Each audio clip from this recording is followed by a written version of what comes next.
I studied physics and applied math in college, commissioned into the U.S. Army as an infantry officer, and did not do physics and math. Did that for Uh-huh. 4 years, deployed to Kuwait and Afghanistan back in 2016, 17. And then I taught leadership at the Army's Officer Candidate School before getting out. Thought I was going to go do math research or something, but turns out no one really wants to hire you to do math even if you haven't done math for a while. And so I ended up going to get my MBA. Was fortunate Harvard Business School worked out, so I went there. Kind of had a pretty eye-opening 2 years about how kind of the world worked. Realized I didn't want to do any of that. Jumped into startups right at the beginning of COVID. Co-founded.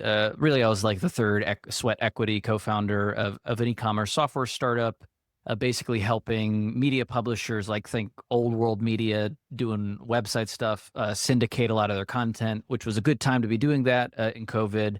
Sprinted on that for about 18 months. We sold that in the end of 2021. After that, I had my fill of that and jumped into what at the time felt like the most fun and chaotic part of the internet, which was, of course, crypto, and kind of been wandering since then. Been doing a lot of stuff. Obviously, discovered Farcaster during that time. Raised some money for my startup at the time, which was via protocol, now Seymour.tv.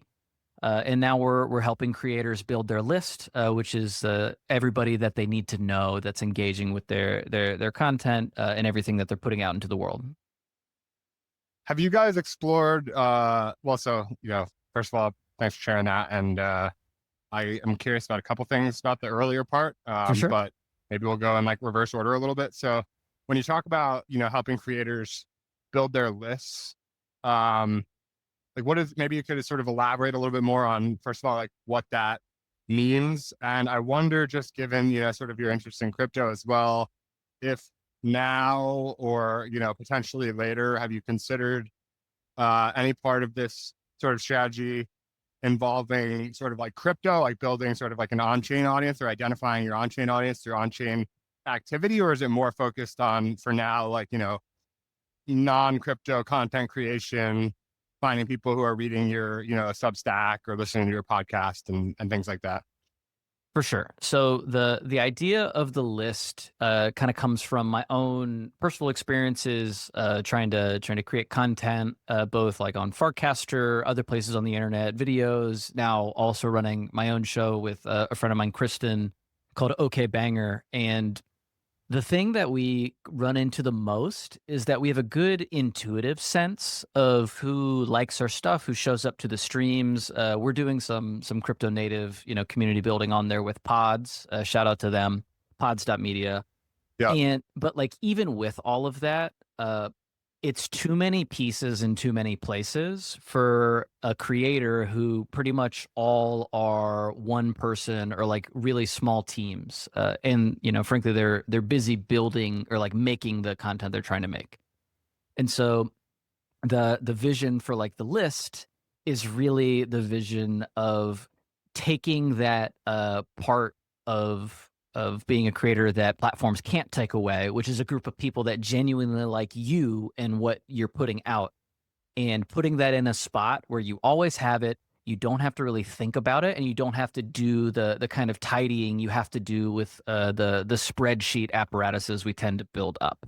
And so like on-chain data is actually way better for doing this. We're just in that messy middle of, hey, we can see the pieces of like, hey, putting mints out into the world helps you identify people that are no joke putting money towards the stuff that you're putting out, but like most people still don't do that. And so, we're integrating Hypersub. We just integrated icebreaker data with credentials to help creators understand that, like, hey, this person is engaging with your posts on Farcaster. Here's some extra context for them coming from Icebreaker.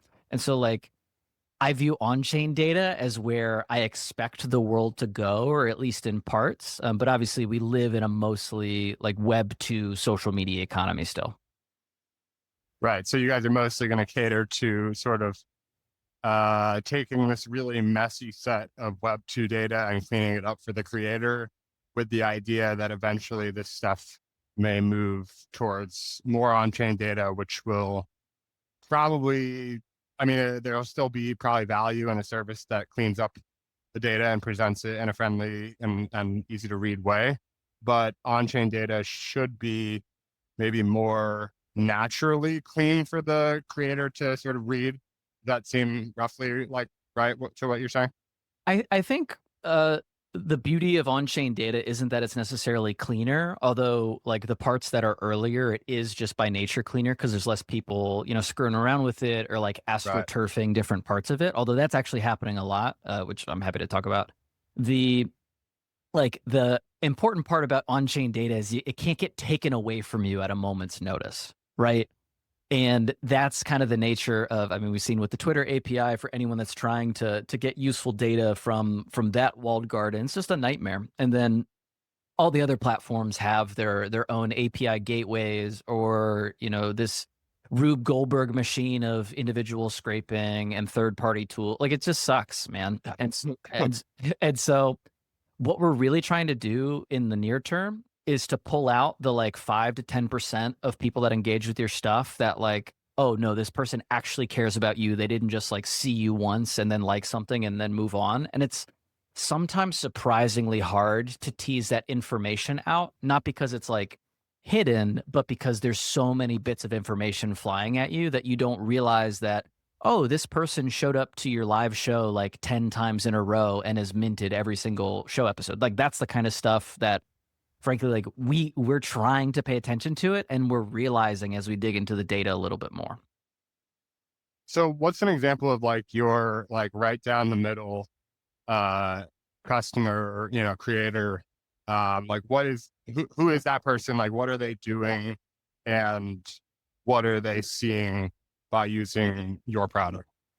So right now it's focused on like farcaster adjacent because frankly it's like the best and highest fidelity data that you can have that we can like pull into. We have to be a little Right. bit more creative with Web2 platforms, but our ideal creator is somebody who has committed consistently to making stuff on farcaster, whether it's like via hypersub or putting out short form videos or even just casting and trying to nurture a channel.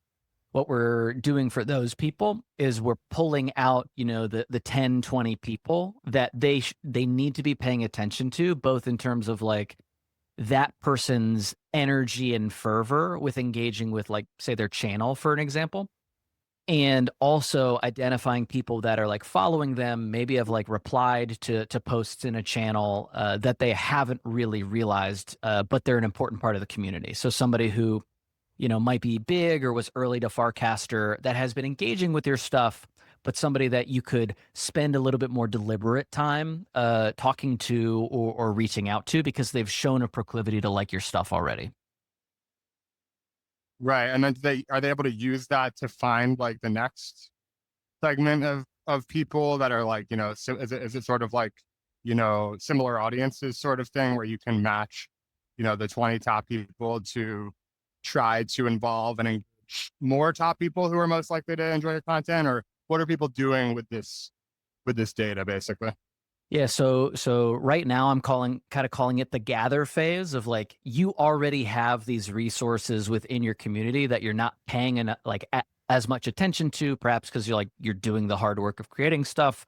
What you're talking about is like our next phase of it of identifying the people that like maybe have liked some of your posts and they're, key connectors in the community, but they haven't, followed you or followed your channel yet. So I call that kind of like the hunting phase, which we're going to be leaning into in the next few months.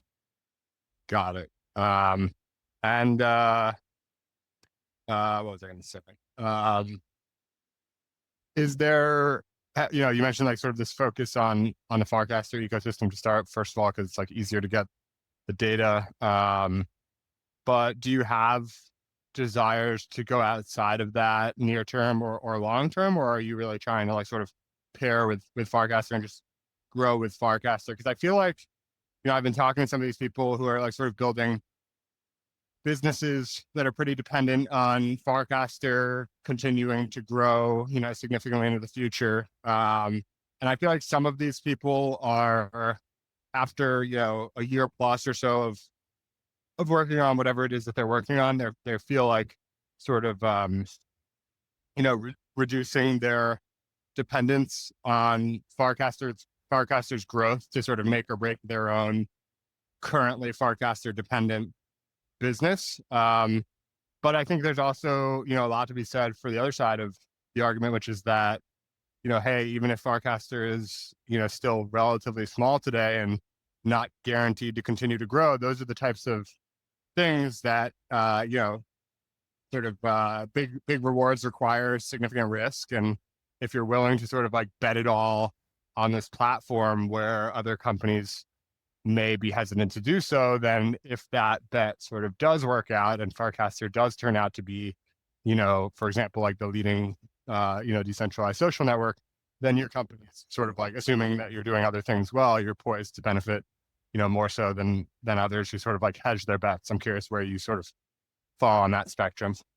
So I've been on Farcaster for 2.5 years now. I got in like mid 2022. It's honestly kind of hard to maintain the same level of optimism that I had like a year ago, right? Not because I've lost faith in the Farcaster team. I think you'd be hard pressed to find a better group of builders in general on the internet. Like they're an incredible team and an incredibly well funded team. And so like I have full faith that they will eventually figure something out. But the thing that I'm grappling with is, are they going to figure out something, one, on the timeline that I can survive on, right? Because like I don't have $150 million in my pocket. And Right. then I'm also trying to figure out if the thing that they're going to iterate into works with the kind of stuff that I'm building. I still think the answer is broadly yes to the second one, and I don't know to the first one. And so I think we like sometimes get caught up on the will it work conversation when I think it's really like what's the timeline that we think it's going to work. And I the Warpcast team like has 10-year horizon for their journey that they're on, and that's like an incredible thing to be able to have. But it's like a luxury a lot of us don't have. And so I love Farcaster. I love the people on it. And it's still the best place on the internet to get your first 100 users, I think. It's one of those things that once I figure out the core product loop for Seymour that I have a lot of conviction in on it being the thing, I have to look elsewhere because they can't be the bottleneck for my growth, especially for the next raise, which I kind of have to do in the next like 8, 9 months. You know what I mean? Right. Yeah. No, it's an interesting thing with Fullcaster that I've thought about where, they have this. I think part of what has made it as successful as it's been to date is the slow, deliberate growth strategy that they have taken from day one, where they were like, individually onboarding every new user. And then it was sort of like referral based only and invite only and whatnot. And like, you contrast that with, Friendtech or BitCloud or some of these other social, crypto social experiments. And they've been very fast to grow, but also very fast to fall.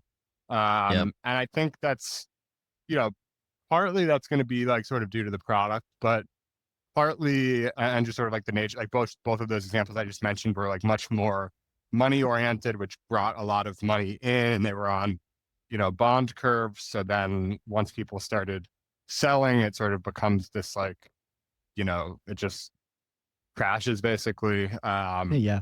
And they're just, those are, very, I'm interested in those things. I don't know. I didn't really follow up. Both of those things actually, I guess, have been accused of some, less than ethical or legal behavior. And I'm not Yeah. sure the merits of either of those because I haven't really dug into them, but I'm aware of them. But regardless, like these sorts of, there's other sort of highly money oriented social experiments that have occurred, whether it's, degen with tipping or, um, Moxie more recently.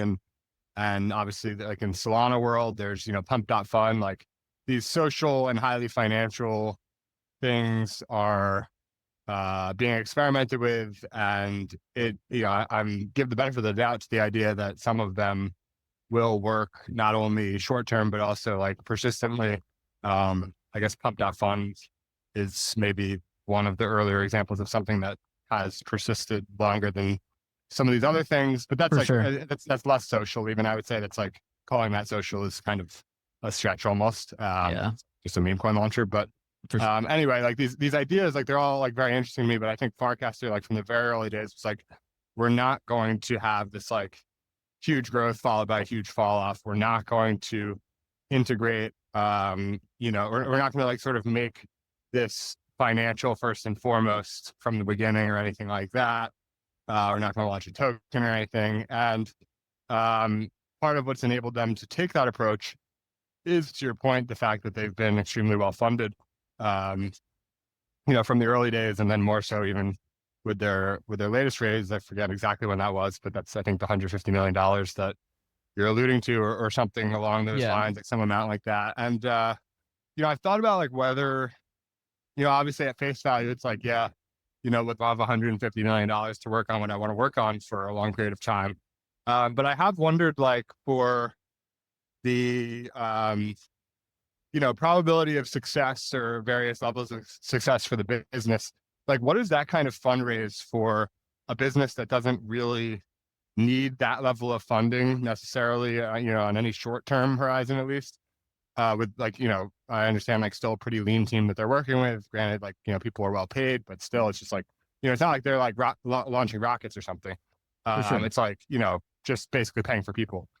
Maybe there's other costs, but like it's, mostly people, I think. And so it's like, is that amount of money and that length of runway, on the one hand, it would seem helpful that it allows you to do things without necessarily needing an immediate profit, being able to take more of a long-term mindset. It allows you to have that slow and deliberate growth strategy.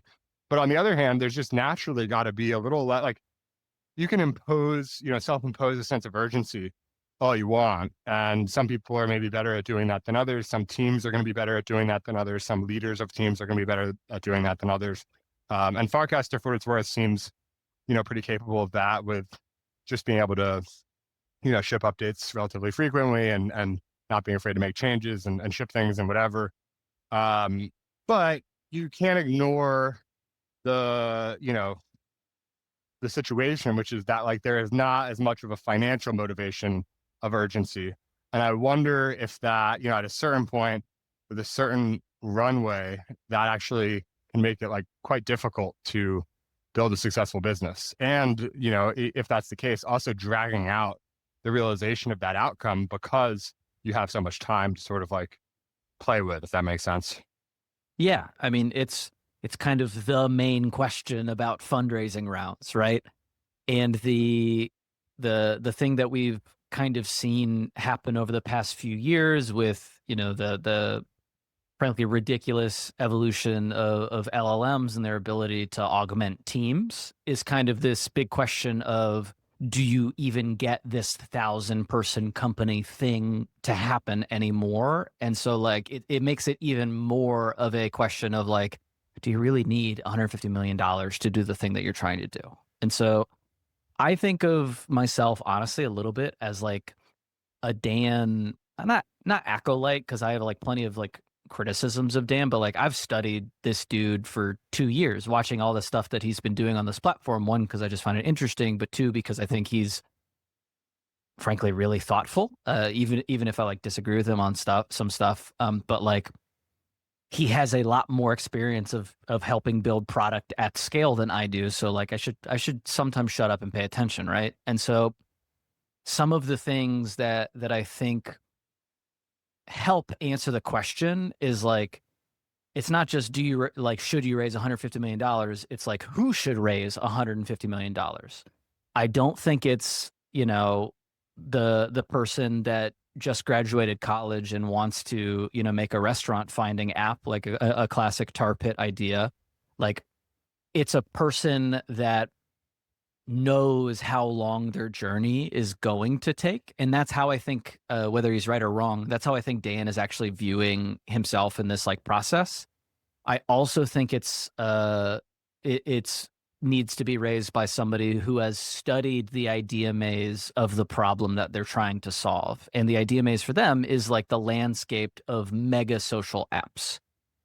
because I think we basically have two scenarios for social apps, which is, kind of a misnomer, right? Because social media isn't really social in the way that it used to be. But the landscape of social media apps is either giant mega platforms like Meta and TikTok, or it's really hyper growth, maybe flash in the pan is too derogatory for what I mean, but like the Nikita Beer style of social experiences.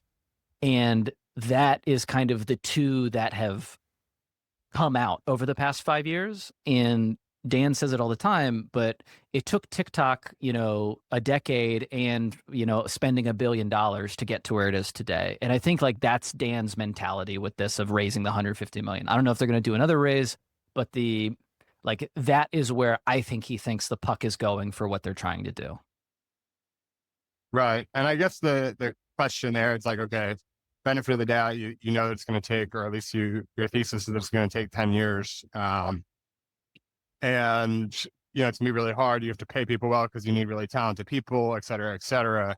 The question is like, why, from my perspective, like, why do you need to, and I'm not saying it's like wrong. I'm just sort of curious, like, why do you need to raise that much up front to fund that many years versus can you not break that 10 years into various milestones that you should be able to hit in order to justify the next, basically series round. And theoretically, that would be advantageous to the team. Well, if you do believe that you can hit those milestones, that you can raise with, less dilution at each of those points because the business is de-risked. But so I guess that's sort of like the question. It's like, this doesn't seem like something that needs $150 million in the next 2 or 3 years. But it's reasonable to say that you're raising for 10 years.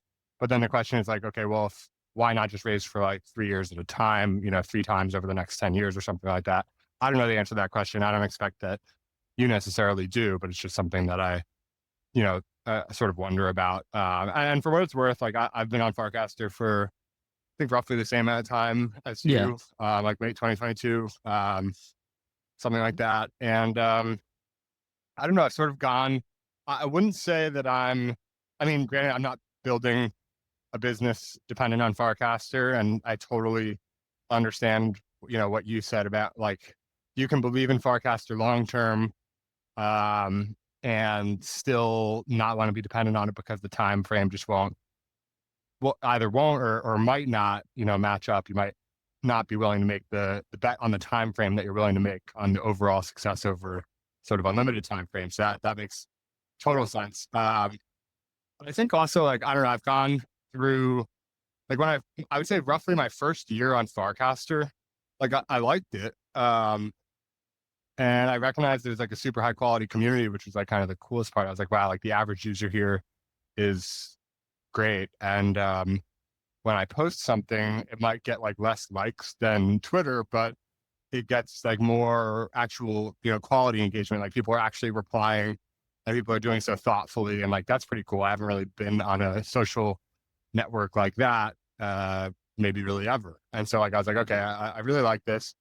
But I was also like, it's pretty hard to like, build the habit of like using a new social app regularly. Like if you think about how many times you've actually done that, if you, take out the Nikita Beer style stuff that you mentioned and think about only stuff that's actually persisted in as a habit of yours for like years, there's like only so many of these things. It's like, maybe depending on the person, but it might be like, okay, like Facebook, Snapchat, Instagram, TikTok, Twitter, Warpcast. Like there's not very many of them and they have to be kind of like huge. Or maybe not for everyone, but like a lot of them have been. And Warpcast is actually really the only one that separates from that, equation for me. And that Warpcast is not by any means huge. And yet it has sustained as a social app that I have used regularly for over 2 years. But having said that, at the beginning, I was most like to facilitate that onboarding. Like I had this desire to use it. I liked it. And I was generally like in favor of, I would like to see a, um, more decentralized, censorship resistant social network come about, especially after, whatever it was, 4 years ago, like Trump being deplatformed. I think there's all this, people make about decentralization. And first of all, I think decentralization is more of a means to an end in most cases than an end in and of itself. And I think Mhm. oftentimes that end that it's a means to is um, roughly censorship resistance. And so in the case of social media, like that's certainly the case. Like, why do you need decentralized social? Well, so that the centralized socials can't conspire to, deplatform a sitting president or someone, someone else who's maybe you have a sitting president who is like genuinely evil or something, and then you have the lead of the resistance and they're deplatformed. Like it could go either way, but regardless, like these powerful people with substantial followings being deplatformed, I don't think is good for the world. Like you hear, I guess Elon talks about this, maybe it's someone else, but it's like a good test for these social platforms is like, and like general censorship is, if you're in favor of one rule, like one set of rules, you should be willing to, you should still be in favor of those rules. You should be willing to like put the other side that you're against in charge. Like the rules should be good for that situation as well, not just while your group is in charge, because obviously you're going to be in favor of like, you might be in favor of overly censorship, pro censorship rules while your team is in charge. But then if you wouldn't pass that over with the same rules to the other team, ultimately it's not a good sense of rules because one day, the tables may flip or whatever. And so anyway, I think social, to me, it's like there's some things that people I feel like in crypto these days are making decentralized just for the sake of like putting decentralized in the pitch deck or whatever, or like raising from a crypto fund. But For it's like sure. unclear as to why it actually benefits from being decentralized. But then there are other things where I think it's very clearly valuable. And so I think, the most obvious one probably is money, which is Bitcoin, or, if you want to make an argument for other cryptos as well, that's totally fine. I think Bitcoin's just sort of the easiest one to comprehend. It's not trying to Yeah, do no, anything really I'm confusing. It's generally just in digital alignment gold. on that. Yeah, it's just digital gold. I mean, because Ethereum, like, I'm totally open to the idea that Ethereum is also a form of money, or even Solana, or whatever else you want to say. Um, but Bitcoin is like only that, whereas these other things are that and also other stuff. So I think Bitcoin, money is like sort of the first example where it's like, okay, obviously it's not good to have central institutions with the ability to hyperinflate your money away overnight. And we've seen this happen in various countries over history. It's also not good for China to be able to track the, subway tickets of people who went to the Hong Kong rallies and turn off their bank accounts. Like these things are not good. You need money to live. And so the ability for a centralized institution to take away your money, whether it's through inflation or outright like seizure or shutting off your bank accounts because they don't like something that you did is really bad. But second to money, if you care at all about freedom of speech and ability to express yourself and, not have strictly like censored, or centralized sources giving all the information, then that's a super important one as well. And so I think there's a huge case for decentralization. So anyway, when Farcaster first came out, I was like, yeah, I would really like to see something like this succeed. Plus, it's fun. Plus, there's quality engagement. Plus, I'm really early. Plus, I got to speak with the founder, and so that's kind of cool. And like, would like to, him win and the team win, and all of these various reasons I wanted to sort of onboard the habit. And so what I basically did, I was just like sort of cross posting from Twitter for a while, and Yeah. then over time, um, like I said, I would get like sort of better replies on Farcaster, so I'd reply to those individually. At least it wasn't like purely a mirror of the content. Yeah. And then over time, I was like, you know what? There's actually sort of like, first of all, Farcaster grew to be less of directly a Twitter clone. It had like other interesting things going on, whether it's frames or channels or whatever. And then so now I'm at the point where I'm actually like, this was like took a long time to happen, but now I'm at the point where like a lot of my tweets are cross posted. First of all, they're less than my casts. Second of all, they're cross posted oftentimes from the original cast. And so the model sort of like flipped on its head. And just by that sort of like change in usage over the years, I find myself like more bullish on Farcaster actually. Mhm. Just sort of like observing my own behavior. But again, I have no idea if, if I was building a business on it, I don't know, to your point, if I have no bet on timing, because it's just harder, it's hard enough to predict if Farcaster is going to do well generally, but to predict Yeah. that it's going to have X number of users, which makes your business viable in, 18 months, much harder bet to make with high conviction. Yeah, it's a huge challenge, but like in the scope of all of the things that you got into, because there's a lot. Um, I think one of the things that resonates a lot is the idea of censorship resistance in terms of posting. Like as they like honestly, my ideal, path for Seymour is to find this core product loop that we're trying to discover, and then in 3 to 5 years, be the onboarding, like one-click onboarding spot for traditional Web2 creators to Farcaster. Because the way that we built our infrastructure, we've invested a lot into scraping and ingesting a creator's content from Web2, like holistically. And so we are pretty close to the point where if somebody did and like Farcaster evolved to the point where it natively supported all the types of content, we could just like do that one click onboarding, because I do think like hubs aren't the same thing as a blockchain, but it's, frankly a lot closer than we have with Web 2. Which by the way, I don't know if you caught this, but Elon Twitter today is still deplatforming people. They deplatformed Khamenei of Iran for posting some threats in Hebrew last week. So it's not solved. And so, whether you agree or not, it's still so silly. But anyway, the like Farcaster could be that spot. But the challenge, which Dan has brought up before, is that no social platform has become a dominant platform without introducing a new social primitive. And a lot of times that primitive starts as like a tool. uh YouTube let you host videos for the first time. Instagram was like, frankly, the first holistic photo editor on your phone. Snapchat's obviously disappearing photos, and then TikTok is short form video editor on your phone as well. Like none of these things happened in like without the core primitive it enabled. And like I think a lot. I mean, like between you and me, I think Dan and the team raised 150 million because they could. Like period, full stop. It was like an opportunity that they saw that they could have with how the market was going at the moment, like their relationship to the fund that invested with them. Like I just think they could make it happen, and I don't think a lot of teams could replicate that. But in addition to that, I think he sees what an uphill fight it is to discover in a grassroots way a new social primitive, and that's like really what they're looking for. They thought it was channels, and I don't think they believe that anymore. Yeah, it's interesting. You mentioned like each new social, big successful social app having this sort of new thing where like, just being a crypto Twitter or something, or crypto something similar to Twitter isn't sort of enough. You actually need to win on the fully different thing that crypto needs to sort of be like an independent, you know, aspect of that.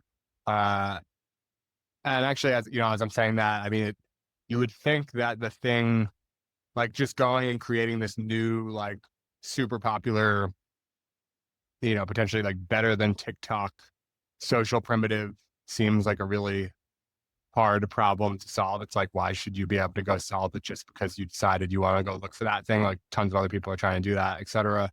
It would seem like more likely than not that whatever that thing is going to, I said like independent of crypto, and that like just being a crypto social app is not enough, but Yep. not independent in that it should be unrelated, because it probably, if there's going to be something that you find that sort of satisfies that new social primitive that's like sufficiently interesting, more so than other things, or on par with other big social apps, I feel like it probably has to be something that is enabled by crypto, just because that's a much smaller population of founders and companies and people that are, first of all, looking to do that, than the more broader question of like, what's a new interesting social thing?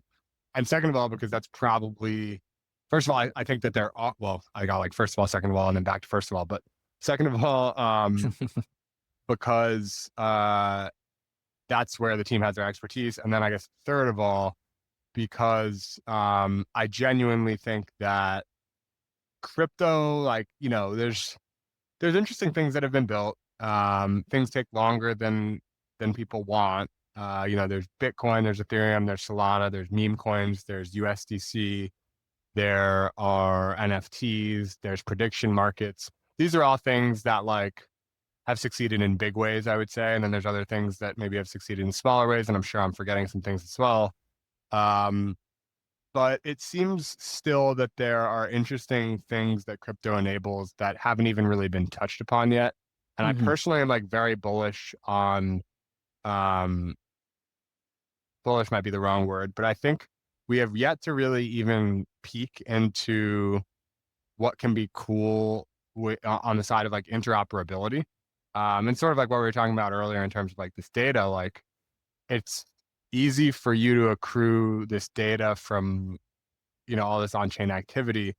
It's a nightmare to go and, for a podcaster, go and figure out, their all the information about their audience on YouTube and Spotify and Apple and these other podcasting apps. And, then how does their Twitter relate to that? And like all the traditional stuff, it's like really hard, if not impossible in some cases, to pull together, and you can't do it, permissionlessly and all of these things. And with crypto, it's just like this thing exists and that thing exists and this other thing exists.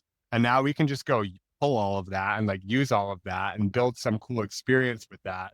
And obviously, Farcaster is one thing that starts to show this with people are building, you know, other social apps where you sort of can like, you start on this like Dracula, for example. I haven't really been super active over there, but they're trying to do, Alex Mazmej and his team are trying to do like TikTok, or at least it started as like sort of TikTok on Farcaster. And then, um, now I think they've shifted to something to do with like meme coins involved with videos somehow or something like that.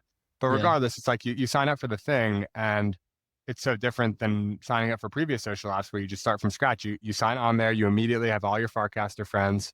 Um, you don't have to start you don't have to build your social reputation from scratch. And that alone, I think it's like a, pretty subtle version of this interoperability thing. But I think there's a lot of other things that can come to be. And so I feel like to the extent that they're going to discover this, gold mine new social primitive, it's probably going to be something that couldn't have been done before crypto. I would be, would be my guess. And the thing that I wonder after hearing you just like quickly describe, Snapchat's thing and Instagram's thing and TikTok's thing, they were all very easy and quick to describe. Um, and so I feel like just sort of, you carry that forward. The next thing, whatever it is that Farcaster describes, or Farcaster discovers, it should also be like sort of similarly easy to describe. And if you just take that as sort of like an assumption, I feel like channels were not like quite as easy to describe. You know what I mean? And I know Yeah, I agree. they're trying to change channels as well. And so I don't think they've like completely given up on them. They're trying like maybe sort of like a different version of them. But the current version also, I'm not sure how, it's not as easy as disappearing photos and videos, or, photo editor, or short form videos, or microblogging, or any of these things, of the past, social platforms that succeeded. So I don't know, if I knew, if I knew what the answer was, I could maybe go and raise a bunch of money myself, but I don't. But it'll be curious to follow along. And I think the interesting thing to me is that, I've said for, like I said, I've probably been on for 2.5 years now on Farcaster, and probably 6 months in or a year in, I sort of had this realization of like, if they can't like sort of solve what they're going for and like become this absolutely, massive decentralized social network or protocol, I think there's already like enough value here just in the quality of the community and the capabilities of that community were it to be aligned, especially like, crypto very much helps to align people. Just if you get everyone on board with a token or whatever. Mhm. Like I feel like there's so much value on Farcaster that even if they sort of fail in their grand mission, they might not, figure out, it might be hard to figure out something that's sort of like worth, the large investment and whatever valuation comes with that they raise that. But like, I think there's a ton of value already in what they would consider to be, I think, something that, I don't think they would consider themselves having succeeded yet. But um, it's you and I have both been a part of it for some time. It's a great group of people who are obviously pro crypto. So if you believe crypto is going to continue to do well, then this group is going to, benefit from that. Um, it's definitely like a huge bias towards builders. So For I'm sure. interested to see where it goes, and if there's even flexibility to their grand mission, if, say 3, 4 years from now, it's, maybe it hasn't grown as much as they had hoped, but the quality remains and some interesting things are going on. Like, I think it's an interesting question what you can do with like if you cut off growth on Farcaster completely today, what could you do? What would you, so the goal is no longer like build a massive decentralized social network. Mhm. What could the goal be? Like, what would be an interesting other goal that you could sort of, if you take what you have now and make this sort of unnecessary assumption that, no more growth is allowed, just as an extreme case, like what could they do? I think that's sort of an interesting question. Yeah, I mean, I think without the people that have been on Farcaster, like like there's no point to show up, right? Which is kind of just another way of what you're saying. And I almost think of it as like a have you ever heard the quote in from the physics world? I forget who said I looked it up the other day too, but it's like um new ideas are never embraced by the previous generation. Like the previous generation just dies. Right. And sometimes I wonder if that's kind of the problem set that we have in and around crypto Web3, whatever you want to call it, where like you already have examples of people on Farcaster, Afro Chicks. I don't know if you're following her at all, but she's like, you know, She the Olympics girl. yes, Yeah. exactly.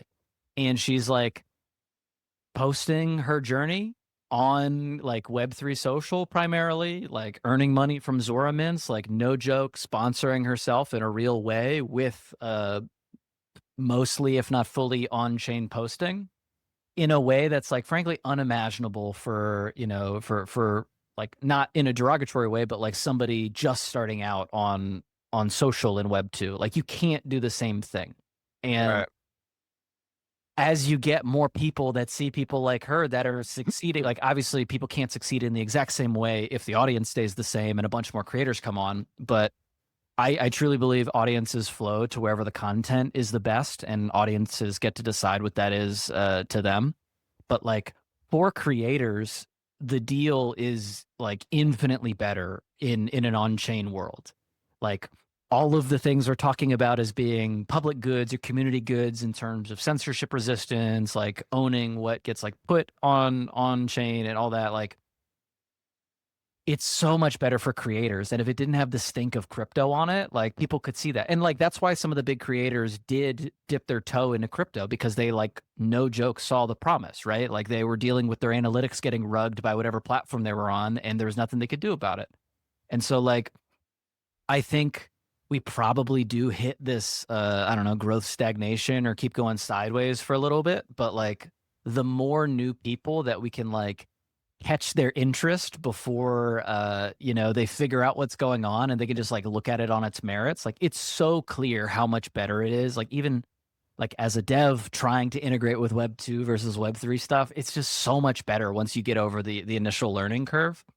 And so even if we stagnate in terms of the growth or we don't let it grow, I think you have like so I think the small like the one liner that we could see from a farcaster like based world is infinitely remix the internet, because that's not really possible cross platform today in web 2. Like you can kind of like take screenshots and stuff with farcaster. You could legitimately do the TikTok equivalent of a stitch natively with all the different types of content that gets put onto the farcaster protocol, and I think that could be an incredibly compelling primitive. What does that look like, just to, flesh it out a little bit more? I kind of know what you mean by stitch on TikTok, but frankly, I'm not a big TikTok guy myself. It's like when you take someone else's video and then like do a video on top of it or something. But like, what does that look like? If is it something that you can sort of paint a picture of based on Farcaster, what exists today, or would it require new, different apps and clients in order to sort of like even make that possible? What you're talking about? So it 100% requires a new front end, but I think the closest comparison is like you've definitely seen some sort of TikTok where you have like six TikToks within the frame, basically. Like I think the canonical or initial version of it was like somebody started with like a sound or a beatbox or whatever, and then another person layered on, a bass line, and then somebody layers on, a drum beat, and like that kind of building the whole from like incrementally adding the sum of it parts. I think Right. a Twitter analog would be a collaborative quote tweet or quote cast. So instead of just having this like single quote cast interface, you have kind of like a splash of opinions on the screen. And that's why I say you got to update the front end. But you apply that idea of being able to like consume multiple perspectives on like the core nugget of content or idea.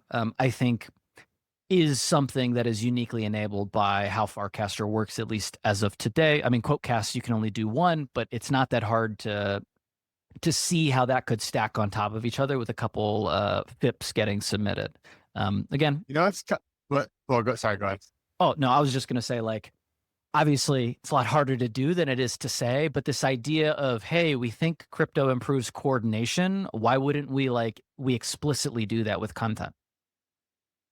Yeah, it's kind of interesting. I hadn't thought of that particular sort of idea before. And what's interesting about these social primitives or ideas is like they are usually, I mean, sometimes they could be facilitated by technology. Like I think YouTube, what they did in the early days wasn't really, it was not really possible until they were doing it Yeah.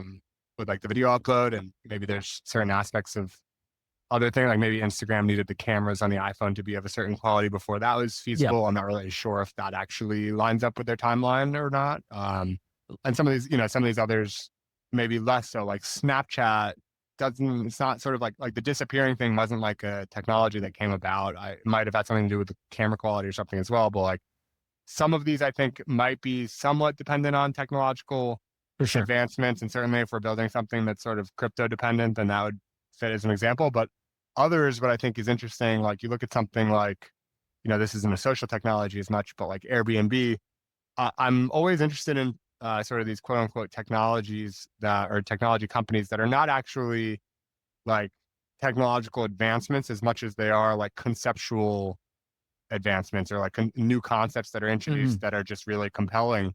Um, and I think those are like as much technology as anything else. It's just not how technology is often thought of. And so what you've described here is like there's no, I mean, yes, it might be better, it might be better suited. Farcaster might be that for something like that than, something in Web 2. But like I could see, Twitter could build something with like sort of this layered quote casts or quote tweets For sort sure. of thing as well. And so from that perspective, it's more of just like a new social idea that may be quite interesting. And like, the people are going to have a ton of these ideas and most of them are not going to really pan out. And then once in a while, one does.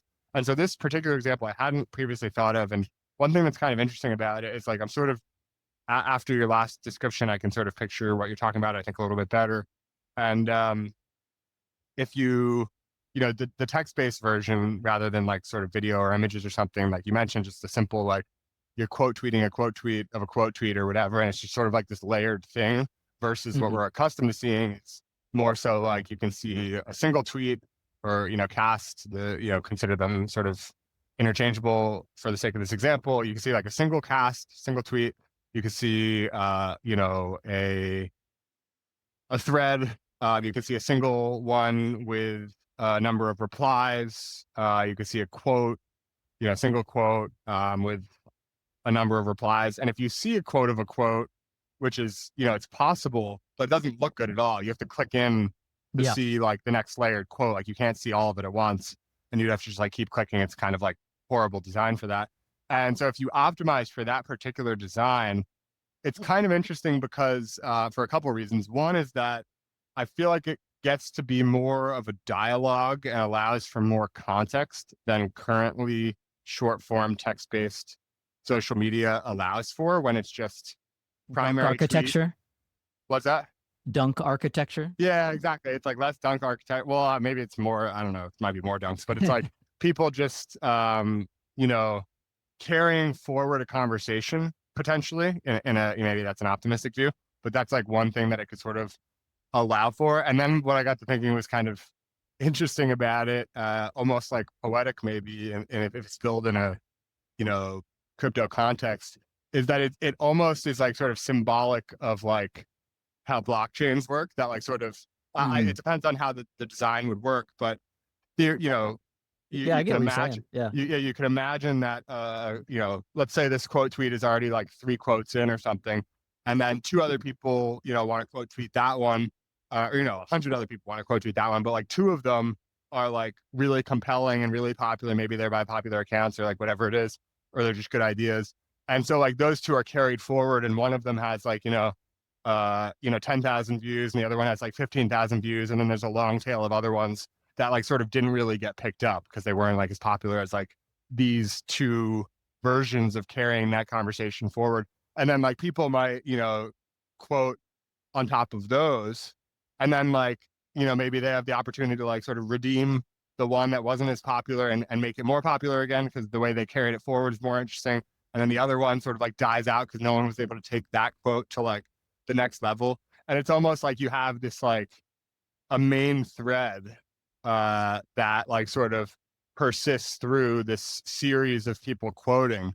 And you end up with like sort of this interesting, your feed might be like sort of an interesting set of these like sort of multi-party series of quotes or multi-individual series of quotes. Mhm. And then also like maybe you can click on any one of those, or maybe you don't even have to, maybe multiple show up in the feed. But like maybe you can click on one of those and see like, here are some other places that like, or other derivatives from this initial, from the quote before this, or from 3 quotes before this, or from the initial thing that started this.